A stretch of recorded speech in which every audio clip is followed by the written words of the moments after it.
First ever factory outlet Mukunda jewellery KPHB Kothapet Khammam Somajiguda Hanamkonda. అమ్మ నమస్తే. నమస్తే అమ్మా. అమ్మా ఉమ్.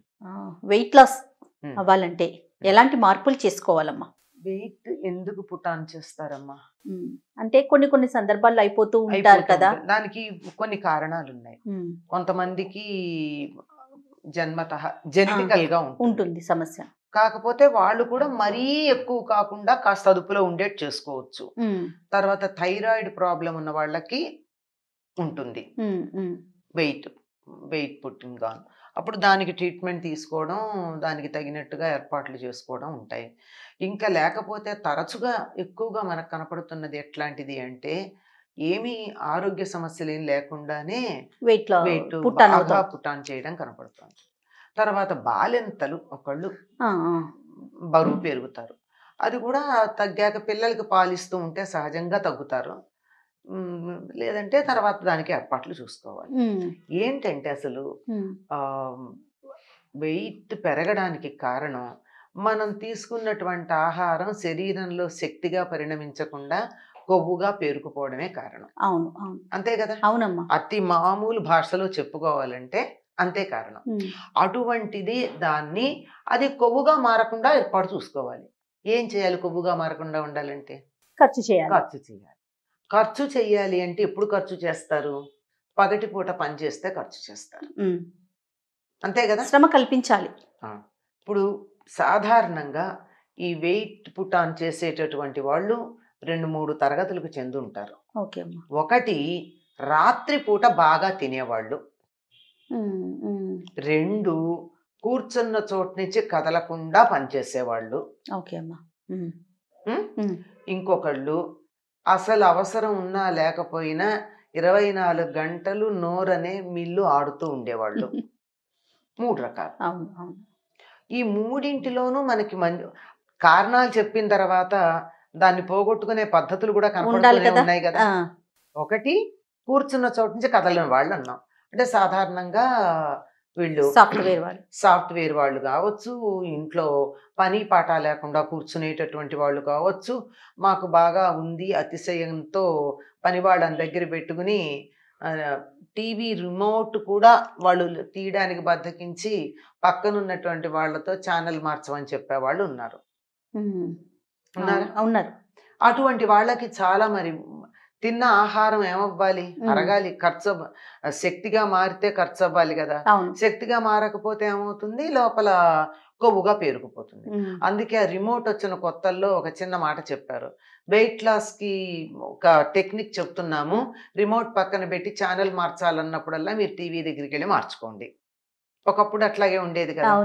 అలా టీవీ దగ్గరికి వెళ్ళి ఛానల్ మార్చినప్పుడన్నా మనకి కొంతన్నా లేచిన యాక్టివిటీ ఉంటుంది కాబట్టి. అంటే దానివల్ల పెద్దగా శ్రమ తగ్గుతుంది, ఎక్కువగా ఖర్చు అయిపోతాయి క్యాలరీస్ అని చెప్పలేం, కానీ అసలు కదలకుండా కూర్చోవటం కన్నా నయం కదా. అవునమ్మా. అంచేత చురుకుగా పనిచేయడం అన్నది మొదలు పెడితే ఈ మధ్య కాలంలో కార్పొరేట్ ఆఫీసుల్లోనూ, తర్వాత ఈ ఎంఎన్సీల్లోనూ వాటిల్లో కూడా అంటే ప్రస్తుతం 2 ఏళ్ల నుంచి ఎక్కువ లేదనుకో, ఇంటి దగ్గరే చేస్తున్నారు. అంతకు ముందు వాళ్ళు చెప్పేవాళ్ళు, వాళ్ళు లేచి ప్రతి ½ అన్ అవర్కి లేచి 10 అడుగులు వేసి రండి. అంటే దానివల్ల 2-3 ఉపయోగాలు ఉన్నాయి. ఏమిటంటే, ఒకటి కాస్త ఎనర్జీ ఖర్చు అవడం, క్యాలరీస్ ఖర్చు అవడం, తర్వాత బద్ధకం తగ్గి కాస్త చురుకుగా ఉండటం, అది ఆ మొనాటనీ తగ్గుతుంది. ఆ మొనాటనీ తగ్గి పనిచేస్తారని అదొకటి ప్రధానమైనటువంటి కారణం. వీలైనంత వరకు కదులుతూ ఉండడం, ఇది ఒకటైతే. ఇంకొకటి ఏమిటంటే, ఇందాకన్నా మనం వెయిట్ పెరగడానికి కారణం మనం తిన్న ఆహారం ఎనర్జీగా క్యాలరీస్గా అయ్యేది ఖర్చు అవ్వాలి అని. అలా ఖర్చు అవ్వకపోతే కొవ్వుగా పేరుకుపోతుందని. ఎప్పుడు ఖర్చు అవుతుంది? పగటిపూట అయితే పని చేస్తే తింటాం కనుక. పొద్దున పూట మీరు 10-10:30 మ్యాక్సిమం 11 గంటల లోపల మీకు ఇష్టం వచ్చిన పదార్థాలు ఇష్టం వచ్చినంత తినండి. ఏవైనా వైద్యుడివి తినద్దు అని వేరే అనారోగ్య కారణంగా చెబితే తప్ప తినచ్చు. చక్కగా తినండి. రోజంతా ఇంతో అంతో పని చేస్తాం కదా, అంతా కదలకుండా కూర్చున్న వాళ్ళన్నా కనీసం మంచినీళ్ళు ఎవరన్నా తెచ్చిస్తే తాగడానికన్నా చేయి గదుపుతారు కదా. అవును, కనీసం అట్లాంటివేవో ఉంటాయి. ఓ ఫోన్ వస్తే మాట్లాడడం ఏదో ఒకటి ఉంటాయి. ఇంతో అంతో పనిచేస్తారు కదమ్మా. అవునమ్మా. అందువల్ల కొద్దిగా ఖర్చు అవుతుంది. ఉమ్. అది పర్వాలేదు. కానీ రాత్రి నిద్రపోవడానికి 3 గంటల ముందు తిన్నది కూడా ఇంతో అంతో ఖర్చు అవుతుంది.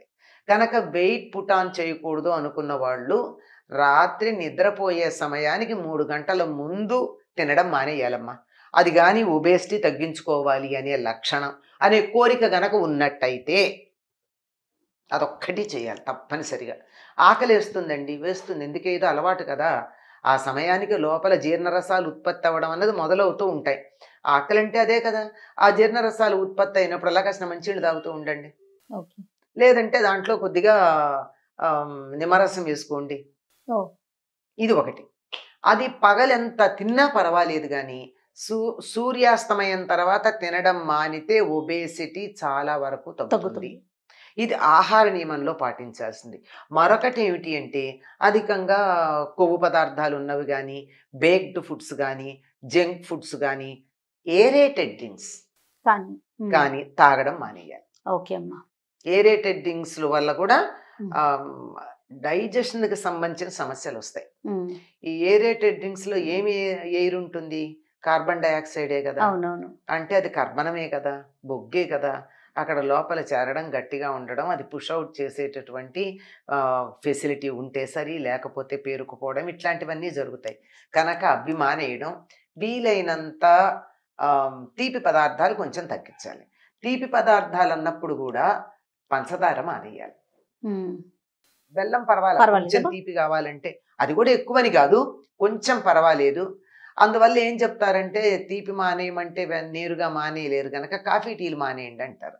అవును. దానికి మేము మానలేము అనుకుంటే షుగర్ లెస్ తాగండి. తప్పదు అనుకుంటే అందులో కొద్దిగా బెల్లం వేసుకోండి.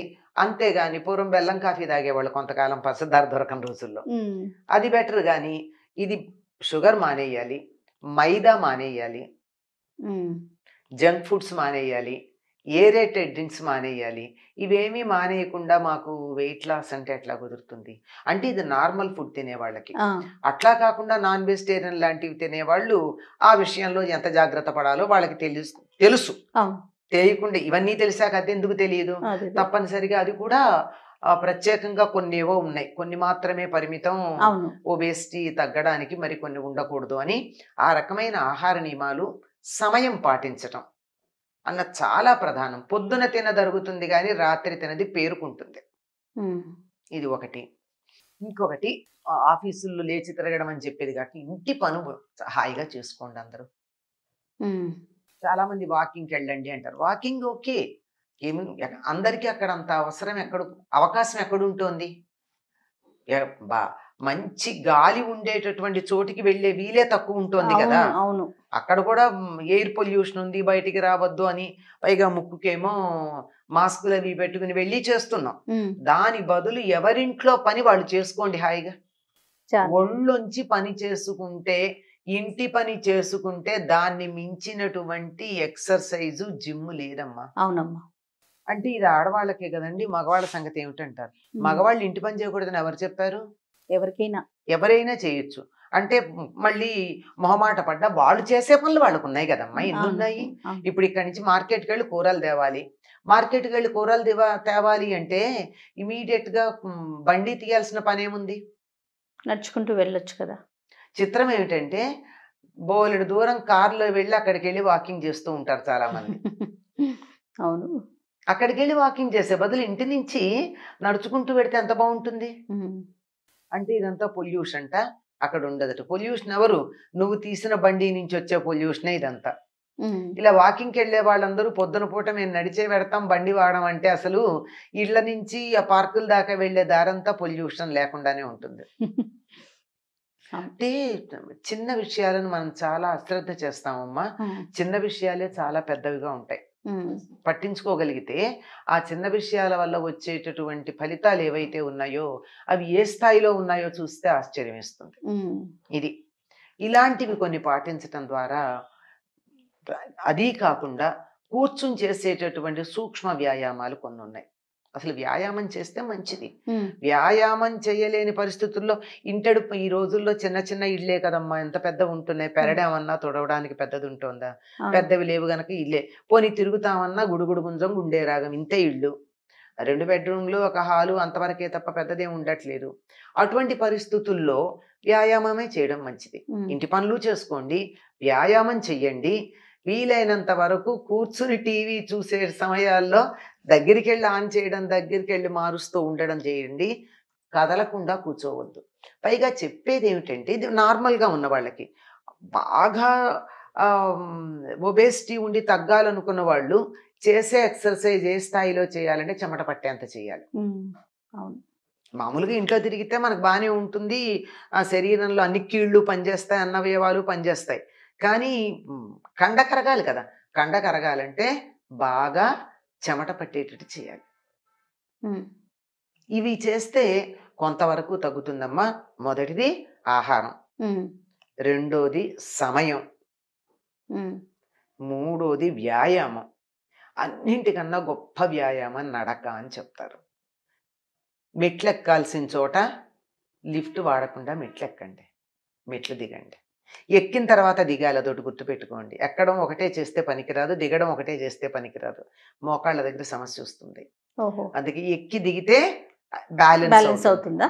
అంచేత తప్పనిసరిగా 2-3 అంతస్తుల వరకు ఎక్కడం అలవాటు చేసుకుంటే, ఎక్కడం దిగడం అలవాటు చేసుకుంటే దాన్ని మించినటువంటి ఎక్సర్సైజ్ మరొకట్లేదు. నడకని మించింది మరొకట్లేదు. ఇవేవి మాకు అవకాశం లేదు, అనేక కారణాలుగా ఉంటాయి కదా. నేను మా ఇల్లు గ్రౌండ్ ఫ్లోరే ఉంది, నేను పైకి ఎక్కర్లా, నా ఆఫీసు లేదు, ఆఫీస్లో ఒకవేళ పనిచేస్తున్నా మెట్లు లేవు, నడవడానికి వీలు లేదు, కుదరదు, అనేక కారణాలుగా వ్యాయామం ఇది చెయ్యండి. ఉచ్ఛ్వాస నిశ్వాసాలు అవి కూడా 7, 8 చెప్తారు. అవన్నీ పక్కన ఎవరైనా ఉండి నేర్పిస్తే చెయ్యాలి. మన దగ్గర ఎవరు లేనప్పుడు ఎలా చెయ్యాలి? కొన్ని ప్రమాదాలకు కూడా దారి తీయచ్చు, అన్నీ కాకపోయినా. ఒక్కడికి ప్రమాదానికి దారి తీయనటువంటిది ఒకటి ఉంది. అదొకటి చేసినా చాలు.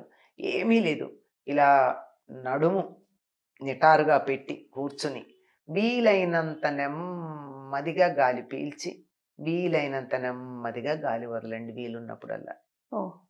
ఎంత నెమ్మదిగా అంటే అంత నెమ్మది. అంటే మళ్ళీ ఊపిరితిత్తుల మీద బరువు పడకూడదు. అంత నెమ్మదిగా 5 సెకండ్లే పీల్చగనుకోను, 5 సెకండ్లే పీల్చు. కానీ చాలా మంది చేసేది ఏమిటంటే పీలుస్తారు కానీ వదలరు అంతసేపు. ఇది అన్ని చోట్ల కనపడుతుందమ్మా. డబ్బు కూడా సంపాదించడం మీద ఇది దృష్టి ఖర్చు పెట్టడంలో ఉండదు. అంచేత అది నేర్చుకోవాలి. ఎంతసేపు పీల్చారో అంతసేపు వదిలేందుకు ప్రయత్నం చేయండి. దగ్గర పెట్టుకోండి వాచ్, స్టాప్ వాచ్. చెయ్యలేరు, అభ్యాసం చేయాలి. అలా నెమ్మదిగా 5 నుంచి 5:30, 6 అలా సెకండ్లు పెంచుకుంటూ కొంచెం సేపు అలా నెమ్మదిగా ఎంతసేపు పీల్చగలిగితే అంతసేపు గాలి పీల్చి, అది నిటారుగా మాత్రం కూర్చోవాలి. అంతసేపు గాలి వదలడం అన్నది ఏ చదువుకుంటున్నా, కంప్యూటర్ పని చేస్తున్నా కూడా చెయ్యొచ్చు. అంటే వంట చేస్తూ, పరిగెడుతూ, నడుస్తూ చేయలేం కానీ కూర్చుని చేసే పనులు ఉంటాయి కదా, అట్లాంటప్పుడు చేయొచ్చు. అట్లా చేస్తూ ఉంటే కూడా చాలా తగ్గేటు ఉంటుంది. జాగ్రత్తగా ఇంకా తెలిస్తే గాలి పీల్చేప్పుడు పొట్ట లోపలికి తీయడం, వదిలేటప్పుడు పొట్టకు బయటికి వదలడం లాంటివి ఎవరన్నా నిపుణుల పర్యవేక్షణతో గనక చేసినట్టయితే మనకి వాకింగ్ చేయడానికి వీలు లేకపోయినా, జిమ్కి వెళ్ళే అవకాశం లేకపోయినా ఇటువంటివి చేసినా సరిపోతుందమ్మా. ఇవన్నీ చాలా మామూలుగా చెప్పేవే. అతిగా ఎక్కువ ఉన్నట్టుగా వైద్యుడి సలహా తప్పదు. నమస్తే. నమస్తే అమ్మా.